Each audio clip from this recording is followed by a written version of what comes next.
Godzilla versus Kingsaurus?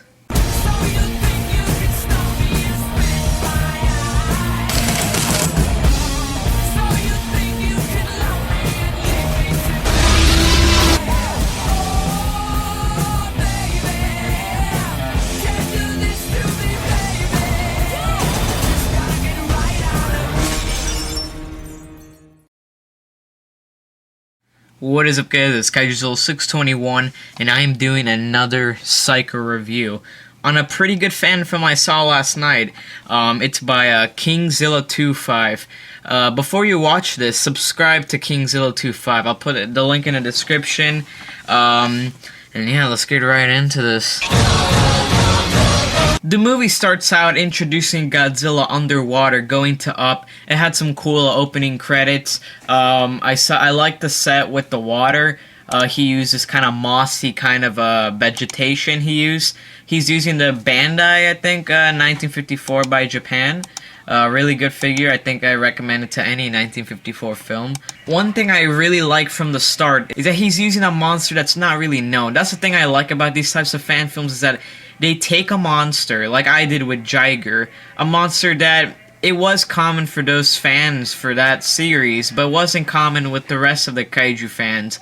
Not really people knew who Jiger was, no one knows who Kingsaurus was, so I like how he brought that character again and made it brought back to life into a fan film like this with Godzilla. The movie starts out with a very huge argument between the commander and a soldier. They get into argument about how Godzilla exists. The guy kicks him out of the army, the G-Force. I really like the sets in this one, because it's even, I don't know if it's his first fan film, but what I like about this is that he's using the buildings how I did with Godzilla Against the Space Monsters. He takes, I don't know what I think he used cardboard, and he prints out pictures of building textures and prints them and tapes it all around. And I think that's a really good idea and style that you guys should do too if you're ever going to make a Godzilla fan film out of figures. The character models, the figures, they're not the best, but for what they're delivering, it seems pretty alright, and plus it's a oldie film, so it makes an exception. I like the camera pans, how it zooms into G-Force and other logos on the buildings. But then after that, the soldier, I don't know his name, I didn't capture the name, but he went back to his house, he meets his friend, tells him, oh, I didn't get, they kicked me out of the meeting, I think it was going. I'm looking at it right now, I like how he has I like how he's taking cardboard and all these pictures and making the room designs. I like the carpet I also see here. Basically, the main character's depressed. He lays down on his bed and just thinks about what he's gonna do after that. Then after that, it switches to this really cool scene. It is kind of generic to like those old Godzilla movies, but I like the difference. Like, it's taking a style from the Showa movies, but changing the scene order. Basically, Kingsaurus appears. It's nighttime, and he literally eats this guy watching Kingsaurus far away. The proportions are not the best either, but it makes sense, because, I don't know, you can't really tell how big the buildings are, and I like how he didn't show too much of the buildings. He didn't show, like, the trees, because the trees, the thing I like the most about this movie is the tree miniatures, because if you just take this one shot, I'm gonna picture right now Kingsaurus and the trees, that literally looks really good. It actually looks like a suit with like the trees and stuff. Just the background, you don't see any skies or stars, but that's okay. Yeah, he literally eats the guy, which is pretty crazy. It's kind of rare you see that in the Godzilla movie. He tips over the buildings, destroys them. Not really destroyed, just tips over the blocks that he used for this film. I like the scene how it starts out that the RG Force, they need the guy back to help them to know all about these monsters, because they don't know about monsters, only this guy knows about them, so they call him back, get him back in G-Force, and they talk about it. Then part 1 basically ends with Godzilla and Kingsaurus having a short battle in this grassy plain area. You can't really tell what kind of thing he was kind of recreate. The fight battles are not the best, but I really like that one shot where he hit his tail on Kingsaurus' head. That was really cool. It like flipped over and stuff.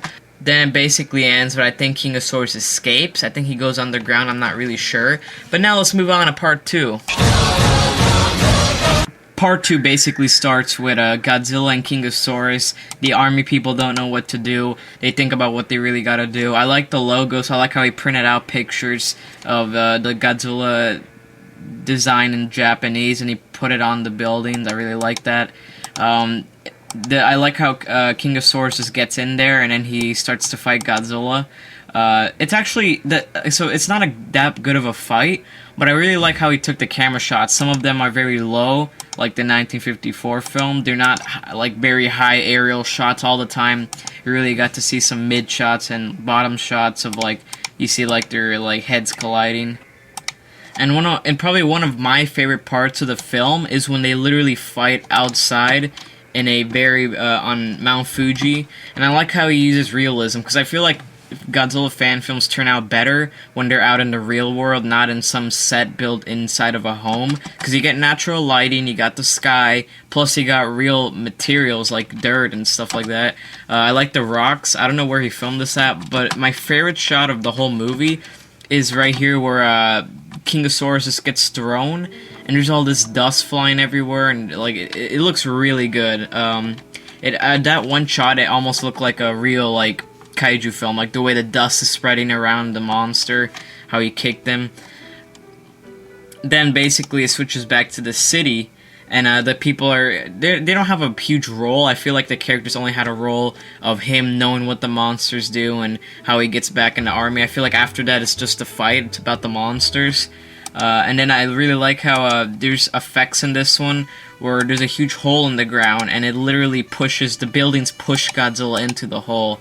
And I think that was pretty creative. I don't really see that in a Godzilla fan film. Usually just ends with him killing the monster or hurting it, then that's how it ends. So I guess basically Godzilla is buried and the characters resolve and say, oh, it's good that we got rid of those monsters, and I really like that. So that's pretty much it for the film. I think it has a cliffhanger at the end where you hear a monster roar, but I can't really detect what kind of monster roars that. So basically, this is not going to be a whole long Psycho review, but basically my quick thoughts on it, because I don't want to make these too long. I want to make them like 5 or 9 minutes.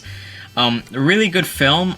If it's your first film, I give it probably a 6 out of 10 or a 7 out of 10.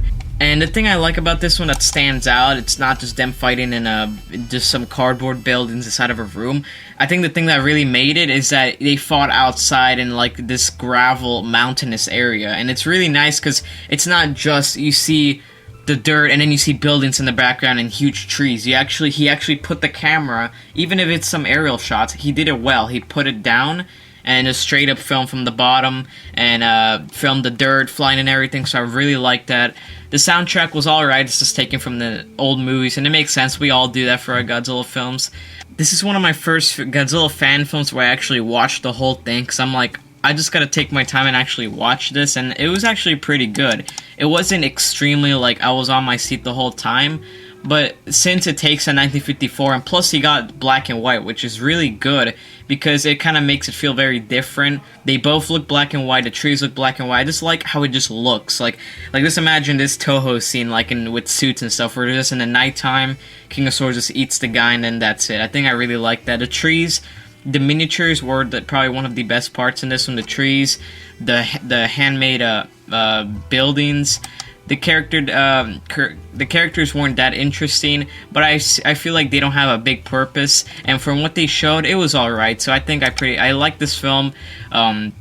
Go subscribe to Kingzilla, because I want to do this more to people. I want to take if you made a fan film and you have very low subscribers, I will review it and put the link in the description. And you guys gotta subscribe, because we gotta get more people like this to do fan films. I love watching fan films. After I saw the amateur video contest and G-Fest, it really changed my mind, and I really look at fan films in a different way now. And I really want to see more from you guys. So if you guys made a fan film, you want me to review it, tell me in the comments below and I'll do it for you. So thank you guys for watching this Psycho review. This is Kaijuzzilla621 signing out.